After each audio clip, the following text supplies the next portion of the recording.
கட்சியில் பயணித்த, அது தங்களுடன் பல வருடங்களாக பயணித்த இயக்கத்திலேயே மாவட்ட செயலாளராக இருந்தவர்களுக்கு இந்த முறை முதல் முன்னுரிமை மட்டுமே முதல்ல வழங்கப்படும். அதுக்கப்புறம் வரவங்க புதுசாக நீங்கள் சொன்ன மற்ற கட்சியிலேருந்து புதுசாக இணைந்தவர்களுக்கு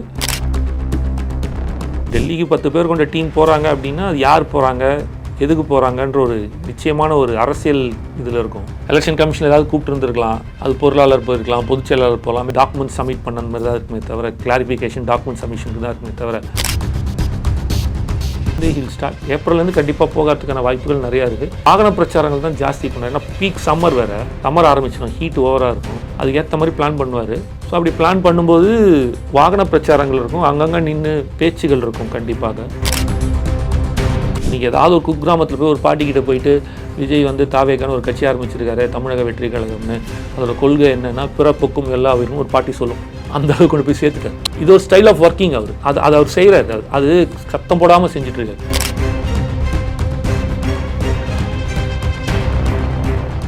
டிஎன் மீடியா நவ் நேயர்களுக்கு வணக்கம். நம்முடன் நேர்காணலுக்காக தமிழ்நாடு இளைஞர் கட்சியிலிருந்து காமேஷ் அவர்கள் இணைந்திருக்கார். வணக்கம் சார். வணக்கம் பிரதர். புத்தாண்டு வாழ்த்துக்கள். இந்த வருஷம் உங்கள் கனவெல்லாம் நனவாக வாழ்த்துக்கள்.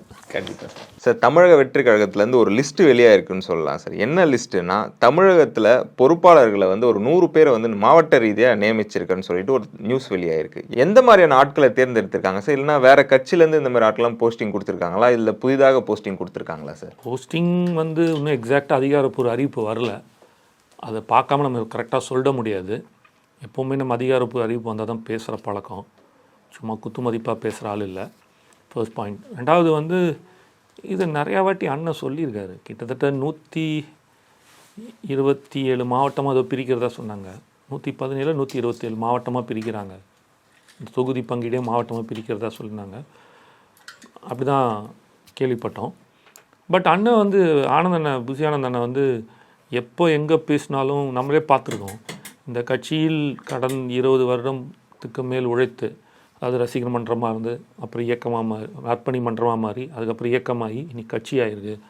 அன்றைக்கி அந்த சைக்கிளில் போஸ்டர் ஓட்ட ஆரம்பித்தான் தெரியுமா, அவனுக்கு தான் முன்னுரிமை. புதுசாக வரவங்களையும் வரவேற்போம், அவங்களுக்கான அந்த அங்கீகாரத்தை கொடுப்போம். ஆனால் முதல் உரிமையாக கட்சியில் பல வருடங்களாக பயணித்து கொண்டு, இயக்கத்திலிருந்து பல வருடங்களாக பயணித்து கொண்டு தளபதிக்காக, ஆனால் விஜயண்ணாக்காக யார் வேலை செஞ்சாங்களோ அவங்களுக்கு தான் முதல் உரிமை, அவங்களுக்கு தான் முதல் போஸ்டிங்லேருந்து எல்லாமே சொல்லியிருக்காரு. ஸோ அப்படி பார்த்தோம் அப்படின்னா கண்டிப்பாக வந்து சீனியர்ஸ் இருப்பாங்க இல்லையா, அவங்களுக்கு தான் முன்னுரிமை கொடுத்து மாவட்ட போஸ்டிங் வரைக்கும் போடுவாங்கன்னு நான் நினைக்கிறேன். அதுக்கு மீஞ்சி அதுதான் ஃபஸ்ட்டு பிளாட்டாக முடிப்பாங்க. அதுக்கப்புறம் தான் செகண்ட் லாட், அதான் முதல் கட்ட அறிக்கைகள் வரும் இல்லையா, பதவி அறிக்கைகள், அதெல்லாம் இவங்கள மாதிரி ஆட்களுக்கு தான் வரணும். அடுத்த கட்டம் தான் வந்து புதுசாக வந்தவங்க யார், என்ன ஏது, எப்படி இருக்காங்க, என்ன அவங்க என்ன லெவலில் அரசியலில் இருந்திருக்காங்கன்னு பார்த்துட்டு அதுக்கு ஏற்ற மாதிரியான பதவிகள்லாம் மரியாதை கொடுப்போம்னு சொல்லிட்டாங்க. அதனால செய்வாங்க நிச்சயம். ஸோ என்னோடய பாயிண்ட் கரெக்டாக இருக்குது. என்னோடய கெஸ் என்ன அப்படின்னா, நம்ம அவர் சொல்லிட்டார் எல்லாத்துலேயுமே, அதே தான் நானும் வைக்கிறேன். அவர் சொன்னதை நம்ம எடுத்து வைக்கிறோம். ஸோ கட்சியில் பயணித்த, அது தங்களுடன் பல வருடங்களாக பயணித்த இயக்கத்திலேயே மாவட்ட செயலாளராக இருந்தவர்களுக்கு இந்த முறை முதல் முன்னுரிமை மட்டுமே முதல்ல வழங்கப்படும். அதுக்கப்புறம் வரவங்க புதுசாக நீங்கள் சொன்ன மற்ற கட்சியிலேருந்து புதுசாக இணைந்தவர்களுக்கு அடுத்த 2ஆம் கட்டம் 3ஆம் கட்டத்தில் அவங்களுக்குலாம் சொல்லுவாங்க. அந்த உரிய மரியாதை கொடுப்போம். அது 2வது கட்டம் 3வது கட்டமாக வரும்னு நான் நினைக்கிறேன். விஜய் அவர்கள் பெண்களுக்கு முக்கியத்துவம் கொடுத்துருக்காரா சார் இந்த 100 பேரில்? கண்டிப்பாக இருக்கும், இருக்காமல் வாய்ப்பே கிடையாது. அவங்களோட 4 பேரில் ஒருத்தர் பெண்களாக உட்காந்துருக்காருல, அதுவும் கொள்கை பரப்பு துணை செயலாளராக போட்டிருக்காரு. எவ்வளோ முக்கியமான பொறுப்பு, அதை ஒரு பெண்கிட்ட கொடுத்துருக்காரு இல்லையா. ஸோ நிச்சயமாக ஒரு பெண்களுக்கான உரிய மரியாதையை கண்டிப்பாக கொடுப்பாங்க. இல்லாமையா இப்போ நீங்கள் அரெஸ்டான எல்லாருமே, அவங்களுக்கு இந்த துண்டு பிரசுரம் கொடுத்து அரெஸ்டான எல்லாருமே பெண்கள் தான். எல்லா இடத்துலையும் கொடுத்தது பெண்கள் தான், அரெஸ்டானது பெண்கள் தான், நிறையா கைது செய்யப்பட்டதும்.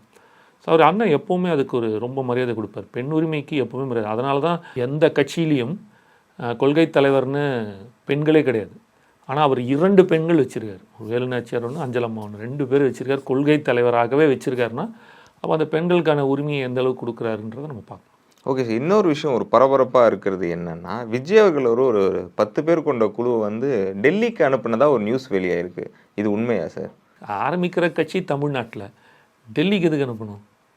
தமிழ்நாட்டில் கட்சி ஆரம்பிச்சு டெல்லிக்கு நீங்கள் சொன்னால் மேபி எலெக்ஷன் கமிஷன் ஏதாவது கூப்பிட்டு இருந்திருக்கலாம், அது பொருளாளர் போயிருக்கலாம், பொதுச் செயலாளர் போகலாம், மேபி லீகல் விங் போகலாமே தவிர 10 பேர் கொண்ட ஆட்கள் அனுப்புறதுக்கான வாய்ப்புகள்லாம் எனக்கு தெரிஞ்சு எதுவும் இருக்கல. தெரியல, எனக்கு தெரிஞ்சு இல்லை. இதுவாக இருந்தாலும் அப்படி ஒருவேளை இருந்தால் கண்டிப்பாக வெளியில் வந்திருக்கணும்ல, அதிகாரப்பூர்வமாக அறிவிப்பு வந்திருக்கணும் அவங்க சைட்லேருந்து, இல்லைனா மீடியாவில் வந்திருக்கணும். இல்லை டெல்லியில் அந்த 10 பேர் எங்கே இருக்காங்கன்னு பார்த்தா அங்கேயே பார்த்துட்டு அவங்கக்கிட்ட பேட்டி எடுக்க போயிருந்துருக்கலாம். ஏதாவது ஒன்று நடந்திருக்கும். ஏன்னா அண்ணா என்ன பண்ணாலும் அது வந்து நியூஸ் ஆகிட்டு தான் இருக்குது. அதனால் சும்மா காரில் ஏறி உட்காந்து போனாலே அதுவே ஒரு நியூஸ் ஆக்கிட்டு இருக்காங்க. இன்றைக்கி இந்த காரில் போனார், இந்த இடத்துக்கு ஏன் போனார் அப்படின்ற மாதிரி ஒரு நியூஸ் ஆகுது. பொட்டு வச்சா ஒரு நியூஸு, பொட்டு வைக்காட்டி ஒரு நியூஸ் ஆகுது இல்லையா? அதனால் இது ஒரு பெரிய விஷயம் இல்லையா? டெல்லிக்கு 10 பேர் கொண்ட டீம் போகிறாங்க அப்படின்னா அது யார் போகிறாங்க, எதுக்கு போகிறாங்கன்ற ஒரு நிச்சயமான ஒரு அரசியல் இதில் இருக்கும். அதுமாதிரி இது வரைக்கும் எதுவும் நடக்கலை. ரெண்டாவது தமிழகத்தில் அடிச்சு ஆரம்பிச்சிட்டா டெல்லியில் போய் என்ன பண்ண போகிறார்? மேபி எலெக்ஷன் கமிஷனுக்கு வேணால் யாராவது 1-2 பேர் போயிருந்துருக்கலாம். அவங்க கூப்பிட்ருப்பாங்க ஏதாவது கொடுக்கறதுக்கு, அந்த மாதிரி இருக்குமே, டாக்குமெண்ட் சப்மிட் பண்ண அந்த மாதிரி தான் இருக்குமே தவிர, கிளாரிஃபிகேஷன் டாக்குமெண்ட் சப்மிஷனுக்கு தான் இருக்குமே தவிர வேறு எதுவும் எனக்கு தெரிஞ்சிருக்க வாய்ப்புகள் கண்டிப்பாக இல்லை. தெரில, பார்ப்போம் என்னன்னு. 2வது மாநில மாநாடு வந்து பார்த்திங்கன்னா திருநெல்வேலியில் நடக்க போகிறதாக சொல்லப்படுது சார். இது எந்த அளவுக்கு உண்மை? இதுதான் சொல்கிறேங்க, அதிகாரப்பூர்வ அறிவிப்பு வராத வரைக்கும் நம்ம எதையுமே பேச முடியாது. அவங்கக்கிட்டேருந்து அவங்க செய்தி தொடர்பாளர் வேணால் கேளுங்க, அவங்க வேணால் சொல்ல வாய்ப்புகள் இருக்கும். நம்ம எல்லாமே அதிகாரப்பூர்வ அறிவிப்பு வரும்போது தான் சொல்கிறோம். திருநெல்வேலிக்கு போக மாட்டாருன்னு நான் நம்புகிறேன் எனக்கு தெரிஞ்சு. ஏன்னா வந்து எந்த அரசியல் கட்சியும் திருநெல்வேலியில் மாநாடு போட மாட்டாங்க. ஏன்னா அது வந்து டவுன் எண்ட் ஆஃப் த இது சவுத், நம்மளோட ஸ்டேட்டோட மாநிலத்தோட எண்டில் இருக்குது. ஸோ அப்போ உதாரணத்துக்கு வந்து இப்போ திருநெல்வேலியை வச்சுக்கோங்களேன், இங்கேருந்து சென்னையிலேருந்து திருநெல்வேலி போகணும்னு வச்சுக்கோங்க. சும்மா ஒரு உதாரணத்துக்கு இங்கேருந்து போகிறேன் வட சென்னை இல்லைனா அது எண்ணூர்லேருந்து கிளம்பணும்னா 15 மணி நேரம் ட்ராவல். 15 மணி நேரம் ட்ராவல் பண்ணி யாரும் வரமாட்டாங்க. இதெல்லாமும் நம்ம பார்க்கணும். அதுக்காக அந்த மாவட்டத்துக்காக வந்து இது பண்ணுறதுக்கு சிறுமையோ இல்லை இதுக்காகவும் நான் சொல்லலை. ஒரு சென்டர் பாயிண்ட் வேணும். இங்கேருந்து இவங்க வரணும், 4 பக்கத்துலேருந்து அந்த இடத்துக்கு வரணும்னு ஒன்று இருக்குது. அது எண்டு முடிகிற இடத்துல இருக்குது திருநெல்வேலி, தமிழ்நாட்டோட எல்லை ஆல்மோஸ்ட். அது அங்கே வந்து போடுறதுல வந்து பிரச்சாரம் போவார் கண்டிப்பாக. மண்டல மாவட்ட இது வேணால் போடுவார், மீட்டிங் போடுவார், மாவட்ட பிரச்சாரங்கள் இதெல்லாம் நடக்கும். ஆனால் 2வது மாநாடு அங்கே போடுவாரத்துக்கான வாய்ப்புகள் ரொம்ப ரொம்ப சாத்தியக்கூறு கம்மி தான், இருக்க வாய்ப்பில்லை. அவர் சென்டர் பாயிண்ட் போட திருச்சி மாதிரி இந்த மாதிரியான ஒரு இடங்கள் எங்கேயாவது போட்டால், மதுரை திருச்சி இந்த சைடு இல்லைனா சேலம் இப்படி எங்கேயாவது போட்டார்னா சென்னையோட இதுதான் சென்டர் பாயிண்ட். ஆல்மோஸ்ட் எல்லா பக்கத்துலேருந்தும் கனெக்டிவிட்டி இருக்கும், எல்லோரும் மக்கள் வரத்துக்கான வாய்ப்பு இருக்கும். அப்படி தான் பார்ப்பாங்க. விஜயனான்னு கிடையாது, எல்லா கட்சியுமே அப்படி தானே பண்ணும். ஒன்று பிரதானமாக சென்னையில் வைக்கணும், ஏன்னா கேபிட்டல் ஆஃப் சிட்டி, தலைநகரம் ஒன்று அங்கே பண்ணுவாங்க. ஆனால் சென்னைக்குள்ளே பண்ண முடியாது, சென்னையை ஒட்டின புறநகரில் தான் பண்ணுவாங்க. இல்லை அப்படின்னா சென்டர் பாயிண்ட் எங்கே இருக்கோ அங்கே பண்ணுவாங்க. திருநெல்வேலியில் போடுற அளவுக்கெல்லாம் தெரியல. மேபி பார்ப்போம், வந்தால் ஏதாவது வேறு ஏதாவது பிளானில் பண்ணுறாங்களான்றது வந்தபோது தான் தெரியும். எனக்கு தெரிஞ்ச வாய்ப்புகள் ரொம்ப ரொம்ப கம்மி பிரதர். ஓகே சார், இன்னொரு விஷயம் என்னென்னா, இப்போ வந்து நடைப்பயணம் வந்து ஆரம்பிக்க போகிறாரு மார்ச் மாதம் ஏப்ரல் மாதம் அப்படின்னு சொல்லப்பட்டது. இப்போது அதே மார்ச் மாதத்தில் சுற்றுப்பயணம் போகிறாருன்னு சொல்கிறாங்களே சார், இது உண்மையா? மார்ச்லேருந்து ஏன்னா பிப்ரவரியோடு அவருக்கு இது முடியுது, படம் முடியுது, ஷூட்டு முடியுது. அண்ணன் வந்து பயங்கர ஆக்டிவ், ஒர்க்கஹாலிக்குன்னு சொல்லலாம் அண்ணனை. நீங்கள் ஜென்ரலாக ஒரு ஹீரோ ஒரு படம் நடித்தார்னா அந்த படம் முடிஞ்சு ரிலீஸ் ஆகி என்ன அது வெற்றியோ தோல்வியோ அதை முடித்து 1 மாதமோ 2 மாதமோ பிரேக் எடுத்துகிட்டு தான் அடுத்த படத்துக்கு போவார். ஜென்ரலாக ஹீரோஸ் பண்ணுறது இப்படி தான். ஆனால் விஜயன் அப்படி கிடையாது. தன்னோட படம் ரிலீஸ் ஆகிறதுக்கு முன்னாடி அடுத்த படம் நடிக்க ஆரம்பித்து ஒரு 20-30% முடிஞ்சிடும். இப்போ உதாரணத்துக்கு வந்து ஒரு லியோ ரிலீஸ்னா கோட்டோட 20% படங்கள் முடிஞ்சிருக்கும், ஷூட் ஆரம்பிச்சிருவார். புரியுதுங்களா? அதே மாதிரி லியோக்கு முன்னாடி எடுத்த படம் என்னென்னா பார்த்தீங்க வச்சுங்க, வாரிசு இருந்துச்சுன்னு நினைக்கிறேன். வாரிசு அதே மாதிரி தான், லியோ ரிலீஸ் பண்ணிட்டு வாரிசோட பாதி ஷூட்டிங் முடிச்சிட்டார். அவர் அந்த ஸ்டைலில் தான் அவர் ஒர்க் பண்ணார். அவர் ஒர்க்காஹாலிக். அவரால் பிரேக் விட்டுட்டு வீட்டில் உட்காந்துட்டு இருக்கிறதோ அப்படி பண்ணுற ஆள் கிடையாது, அவரால் இருக்கவும் முடியாது. அதனால் என் கணக்கு கரெக்டாக இருந்துச்சுன்னா மேக்ஸிமம் பிப்ரவரியில் முடிச்சிட்டாருன்னா முடியுதுன்னு சொல்கிறாங்க. ஸோ மார்ச்சில் டப்பிங்லாம் முடிச்சிட்டா ஏப்ரல் புத்தாண்டுக்கு அவர் வந்து பிரச்சாரம் ஆரம்பிச்சிடுவார்னு நான் நினைக்கிறேன். அப்படி தான் எல்லா இடத்துலையும் வெளியில் வருது. அதிகாரப்பூர்வ அறிவிப்பு வரலைனாலும் ஊடகங்கள் மூலமாகவும் மற்ற இது மூலமாக வந்திருக்கும். சரி, உங்களுக்கு தெரியாதில்ல, நீங்கள் எப்படியும் எடுத்துருவீங்க இன்ஃபர்மேஷனு. அதுக்கான வேலைப்பாடுகள் இப்போ ஆரம்பித்தா மட்டும்தான் அது செய்ய முடியுன்றக்கா பண்ணிகிட்ருப்பாங்க. நிச்சயம் நடைப்பயணம் ரொம்ப கஷ்டம் பிரதர். அவர் நடக்க ரெடியாக இருந்தாலும் முடியாது. ஏன்னா அது லா அண்ட் ஆர்டர் நிறையா இஷ்யூஸ் வரும். அப்புறம் அந்த அவரை நடைப்பயணத்தை கட் பண்ணுவாங்க. பட் கண்டிப்பாக வாகன பிரச்சாரங்கள் இருக்கும், அது மக்களும் சேர்ந்து ஒத்துழைக்கணும் அவருக்கு. அதுலேயும் நீங்கள் பிரச்சனை பண்ணீங்க அப்படின்னா அவர் வந்து பிரச்சனைனா என்ன, அவர் அன்பு அதிக மீறி அன்பாக அவர் மேலே போய் உழறதா இருக்கட்டும், அவரை போட்டு இது பண்ணுறது அந்த மாதிரி வந்துச்சுன்னா தான் ப்ராப்ளமு. பட் அதுக்கான உரிய பிளான்ஸ்லாம் பண்ணிப்பாங்க, நிச்சயமாக பண்ணுவார். எனக்கு தெரிஞ்சு மார்ச் ஏப்ரல்லேருந்து ஹில் ஸ்டார்ட். ஏப்ரல்லேருந்து கண்டிப்பாக போகிறதுக்கான வாய்ப்புகள் நிறையா இருக்குது. வாகன பிரச்சாரங்கள் தான் ஜாஸ்தி பண்ணுவார். ஏன்னா பீக் சம்மர் வேறு, சம்மர் ஆரம்பிச்சிடும், ஹீட் ஓவராக இருக்கும். அதுக்கேற்ற மாதிரி பிளான் பண்ணுவார். ஸோ அப்படி பிளான் பண்ணும்போது வாகன பிரச்சாரங்கள் இருக்கும், அங்கங்கே நின்று பேச்சுகள் இருக்கும். கண்டிப்பாக அந்த ஸ்பாட்டில் நின்று பேசுவாங்கள்ல, அந்த மாதிரி பேசுறதுக்கு இருக்கும். அவர் ஒரு ஹோம்ஒர்க் பண்ணுற ஆள் தான், சும்மா வந்து என்னமோ பேசணும் போகணும்னா. ரெண்டாவது அவருக்கு ஒரு ஸ்டைல் மெயின்டைன் பண்ணுறாரு. யாரையும் தவறாக பேசுகிறதோ இல்லை பேர் சொல்லி கடிதறதோ இல்லாட்டி அவங்கள எதிர்க்கணும். ஸோ அவங்க அந்த பிரச்சனைகளுக்கு ஒரு எதிர்ப்பு தெரிவிக்கிறதை தவிர குறிப்பிட்ட ஒருத்தரோட பேசி அவரை சிறுமைப்படுத்தக்கூடிய எண்ணம் உள்ள மனிதர் அவர் கிடையாது. அப்போ ஆப்வியஸ்லி இங்கே வரும்போது இந்த ஆட்சியில் நடக்கும் குறைகளை கண்டிப்பாக சுட்டி காட்டுவார். ப்ளஸ் இங்கே என்னென்னா தமிழ்நாட்டை பொறுத்த மட்டும் ஒரு மாவட்டத்துக்கு ஒரு ஸ்டைல் ஆஃப் பீப்புள் இருக்காங்க. இப்போ ரொம்ப சிம்பிள், நீங்கள் ஒரு கிராமத்தில் போனீங்கன்னா ஒரு ஊருக்கு ஐயனார் கோயில்னு காட்டுவாங்க, 2 ஐயனார் இருக்கும் ஒரே காம்பவுண்டு. பார்த்துருப்பீங்க, ஒரு பெரிய ஊருக்குப்பா இவர் தான்ப்பா இங்கே வந்து ஊர் கொலசாமி இல்லை ஊர் காத்தா ஐயனார் அப்படின்னு தான் சொல்லுவாங்க. 2 ஐயனார் இருக்கும், அதே ஊர் மக்கள் தான், 2 பேரும் ஒரே ஊர் மக்கள் தான். 2 ஐயனார் இருக்கும், ஒரு ஐயனாருக்கு பொங்கல் படைப்பாங்க, ஒரு ஐயனாருக்கு கடா வெட்டுவாங்க. புரியுதுங்களா? இதுக்கு ஒரு செட் ஆஃப் பீப்புள் இருப்பாங்க வழிபடுறதுக்கு அதே ஊருக்குள்ளே. இது ஒரு செட் ஆஃப் பீப்புளும் வழிபடு. அந்த கிராமத்துக்குள்ளே நீங்கள் எடுத்திங்கன்னா குறைஞ்சது ஒரு 500-600 பேர் இருப்பாங்க. ஒரு 1000 பேர் இருக்காங்க வச்சிங்க, 1000 பேரில் 500 பேர் பொங்கல் வைப்பான், 500 பேர் கடா வெட்டுவோம். எல்லாம் ஒரே ஆட்கள் தான். இதுக்குள்ளேயே ஒரு வித்தியாசம் இருக்குது இல்லையா? அந்த மாதிரி தமிழகத்தை பொறுத்த மட்டும் பன்முகத்தன்மை கொண்டது தான். மற்ற ஸ்டேட்டை பற்றி எனக்கு தெரியாது. நான் கிட்டத்தட்ட ஒரு 3-4 வாட்டி தமிழகம் ஃபுல்லாக சுற்றி வந்துருக்கேன். 3 வாட்டி மேலே சுற்றி வந்துருக்கேன் தமிழகத்தை. ஒரு இடம் இல்லாமல் எல்லா இடத்தையும் சுற்றி பார்த்து வந்துருக்கேன். நம்ம அரசியல் கட்சி ஆரம்பித்து தான் வேலை சுற்றி வந்திருக்கோம். அதில் நம்ம பார்த்ததை வச்சு தான் இதெல்லாம் நம்ம சொல்கிறோம். என்னடா இவ்வளோ டிஃப்ரென்ஸ் இருக்குது. ஆமாம், நம்ம நின்று பேசுவோம், எல்லாருக்கிட்டையும் நம்ம பேசும்போது இதுதாங்க இந்த ஐயனார், இது நாங்கள் இப்படி பண்ணோம், இந்த 2 ஒன்று தானே, ஆனால் இது ஒரு கலரில் இருக்கும், அது ஒரு கலரில் இருக்கும், இது என்ன வித்தியாசம் அப்படிங்கிற போது சொல்லுவாங்க. எல்லாம் ஊரோட தெரிஞ்சுக்கிறதுக்காக நம்ம போகிறோம். அப்படி பார்க்கும்போது தமிழகத்தில் பல பிரச்சனைகள் இருக்குது. ஒரு மாவட்டத்துக்கு ஒரு பிரச்சனை இருக்குது. அந்த மாவட்ட பிரச்சனைகள்லாம் எடுத்து பேசுவாருன்னு நம்ம நம்புகிறோம்.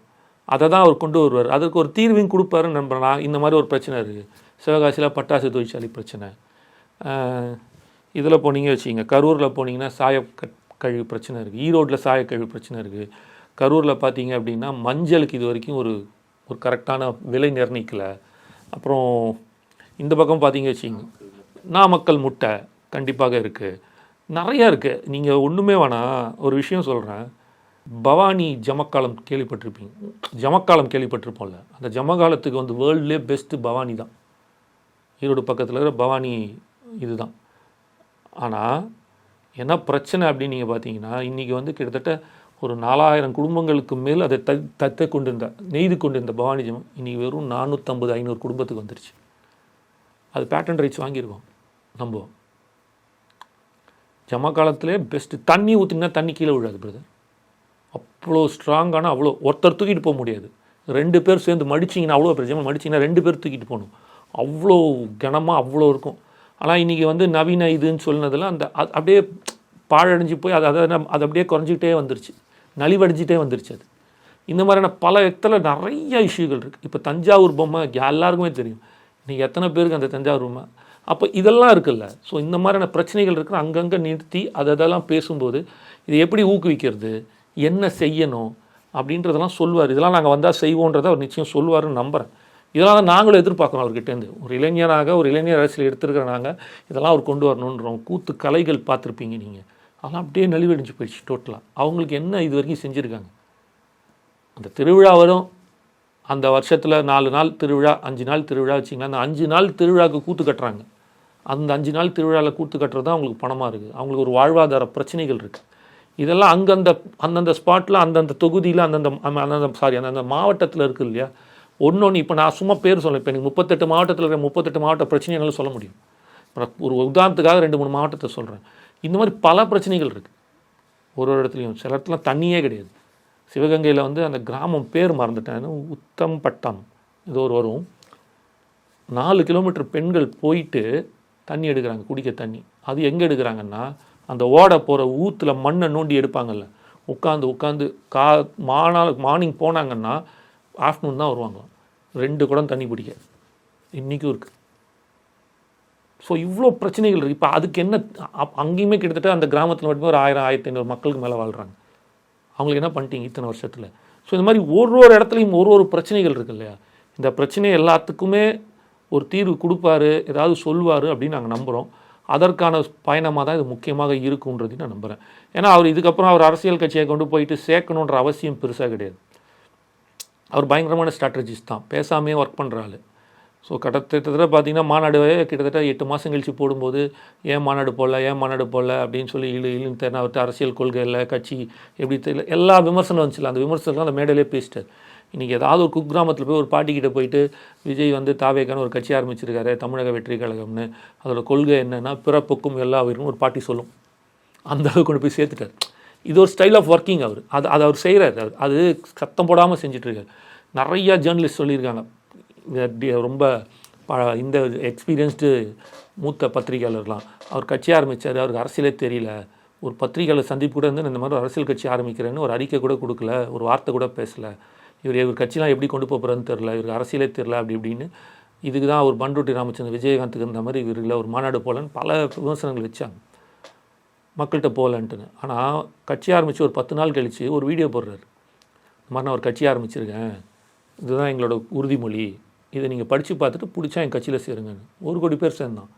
50 வருஷம் 60 வருஷம் கட்சி நடத்துகிறவங்களுக்கு இன்னும் 1 கோடி பேர் மெம்பர் இருக்காங்களா எனக்கு தெரியாது. சொல்லிக்கிறாங்க 1 கோடி தொண்டர்கள் இருக்காங்க, 1 கோடி உறுப்பினர்கள் தொண்டர்களை 1 கோடி உறுப்பினர்கள் கொண்ட கட்சி இது, 1.5 கோடி உறுப்பினர் கட்சின்ட்டு. ஆனால் கட்சி ஆரம்பித்து 6 மாதத்துலேயே 1 கோடி உறுப்பினர்களை கொடுத்துட்டு வந்துட்டாருன்னா அப்போ மக்களிடம் சேராமையை அதை கொண்டு வர முடியும். அதுதான் சொல்ல வரேன். அந்த மீடியாவை வேறு விதத்தில் அவர் பயன்படுத்துகிறார், கொண்டு போய் சேர்க்குறாரு. இப்படி தான் செய்யணுன்ற அவசியம் இல்லை. அதாவது நீங்கள் ஒரு செட்டப்பில் இருப்பீங்களா, அதை தாண்டி அடுத்த கட்டத்துக்கு வேறு ஒரு விதத்தில் கொண்டு போகிறாரு. ஆல்வேஸ் தெர் இஸ் மாற்றம் ஒன்றே மாறாதது இல்லையா. So there is always change is always கான்ஸ்டன்ட்டும்பாங்க. அதை வந்து மாற்றிக்கிட்டே இருக்கார் அவர். அதை தான் வந்து அப்போ இந்த மாதிரி ஒரு ஸ்டைலில் கொடுக்கும். அப்போ 1 கோடி மக்கள் எப்படி சேர்றோம்? இத்தனை கட்சி இவ்வளோ வருஷம் ஆட்சியில் இருந்து எல்லாம் செஞ்சே உங்களுக்கு இவ்வளோ தான் அப்படின்னா, அவர் ஜஸ்ட் ஆரம்பித்த 6 மாதத்துக்குள்ளே 1 கோடி பேர் சேர்றான் அப்படின்றபோது மக்கள்கிட்ட சேர்ந்துட்டார் தானே வருது. அப்படி தான் பார்க்கணும். அப்போது இது எல்லாத்தையுமே சேர்ந்தவர் திருப்பி போய் நான் புதுசாக கட்சி ஆரம்பிச்சிருக்கேன் அப்படின்னு சொல்லிட்டு பிரச்சார உரை பண்ணணும், இல்லாட்டி கட்சியை சேர்க்கணுன்ற அவசியம் கிடையாது. மக்கள் பிரச்சனையை தான் பேச போகிறார் அடுத்த அவர் எலெக்ஷன் முடிச்சுட்டு போகும்போது. அதில் வந்து அந்தந்த மாவட்டத்தோட பிரச்சனையை எடுத்து அதுக்கு ஒரு தீர்வும் சேர்த்து பேசுவார்னு நான் நம்புகிறேன். ஓகே சார், நம்மள்ட்ட மட்டும் ஒரு எக்ஸ்க்ளூசிவான விஷயம் வந்திருக்கு. என்னன்னா 2026 தமிழக வெற்றி கழகம் வந்து ஃபஸ்ட்டு பாண்டிச்சேரியை தான் கைப்பற்ற போகுதுன்னு வருது. இது எந்த அளவுக்கு உண்மை சார்? ஒரே டைம் தான் எலெக்ஷனு, ஸோ அப்போ ஒரே டைமில் ஜெயிப்பாங்கன்னு சார். ஃபுல் அண்ட் ஃபுல் பார்த்தீங்கன்னா பாண்டிச்சேரியை ஃபஸ்ட்டு கைப்பற்றிடலாம், ஏன்னா புஷி ஆனந்தும் ஆதவர்ஜுனும் ஒன்றா இணைந்து செயல்பட போகிறாங்கன்னு ஒரு தகவல் வந்திருக்கே சார். அப்போ நீங்கள் ஆனந்தன் தான் கேட்கணும் நீங்கள் இந்த கேள்விகள். அதுக்கெல்லாம் வாய்ப்பு இல்லை, எனக்கு தெரியல பிரதர். அவர் தமிழக வெற்றி கழகம் தான் ஆரம்பிச்சிருக்காரு. பாண்டிச்சேரிலையும் கண்டெஸ்ட் பண்ணுவாங்க, அது மாற்றுக்கிறது கிடையாது. பாண்டிச்சேரிலையும் கண்டிப்பாக கண்டெஸ்ட் பண்ணுவாங்க. ஆனால் அந்த மாதிரி வெறும் பாண்டிச்சேரிக்கு மட்டுமே எக்ஸ்க்ளூசிவாக பண்ண போகிறாருன்னா அப்போ அவர் முதலே சொல்லியிருப்பார், நான் வந்து ஒரு படிப்படியாக வரேன், முதல்ல தமிழக வெற்றி கழகம் ஆரம்பித்தாலும் நான் 26 பாண்டிச்சேரியில் நிற்க போகிறேன், பாண்டிச்சேரியை ஜெயிக்கிறேன், பாண்டிச்சேரியில் நான் நடத்த போகிறேன், என்னோட இதை பார்த்து தமிழக மக்களே 2031 எனக்கு வாக்களிப்பார்கள் பாருங்கள் நீங்கள். அதுவும் நல்ல ஸ்ட்ராட்டஜி தான், தப்பு கிடையாது, புரியுதுங்களா. ஒரு இடமா தான் எடுத்தோன்னா 5வது மாடி கட்ட முடியாதுல்ல, பேஸ் போடணும்ல. அப்போ பாண்டிச்சேரி ஒரு சின்ன ஊர், ஒரு சின்ன இது உங்களுக்கு. ஸோ அதுக்குள்ளே அவர் போய் ஒரு பிரச்சாரம் தொடர்ந்து ஒரு மாதம் பண்ணாலே போதும், மொத்தமாக அவர் வாங்கிட்டு. தமிழ்நாடு அவ்வளோ பெருசு, பாண்டிச்சேரி ஒரு சின்ன இது தானே.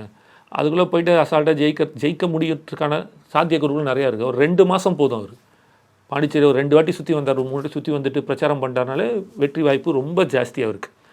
கம்பேரிட்டிவ் தமிழகத்தை சுற்றி வந்துட்டு பாண்டிச்சேரி சுற்றும் போது மக்களும் கம்மி, மக்கள் தொகையும் 100% ஜெயிச்சிடலாம் அவர்.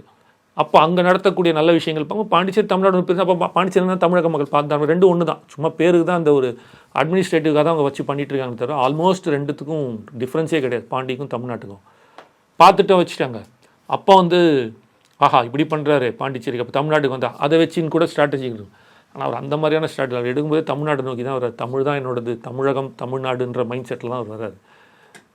புதுசாக இருக்குது நீங்கள் சொல்கிறது, பார்ப்போம் ஒரு வேளை அது உண்மையாக இருக்கா இல்லையான்னு. ஆனால் கண்டிப்பாக 26 தமிழ்நாடு பாண்டிச்சேரி 2த்துலேயுமே அவங்க போட்டிடுவாங்க. 2த்துலேயுமே வெற்றி வாய்ப்பு ரொம்ப ஜாஸ்தி இருக்குது. அது நீங்கள் சொன்ன மாதிரி பாண்டிச்சேரி ரொம்ப ரொம்ப ஜாஸ்தி இருக்குது. எங்களோடு இணைந்து பல்வேறு எக்ஸ்க்ளூசிவான தகவலை பகிர்ந்ததற்கு மிக்க நன்றி சார். நன்றி பிரதர்.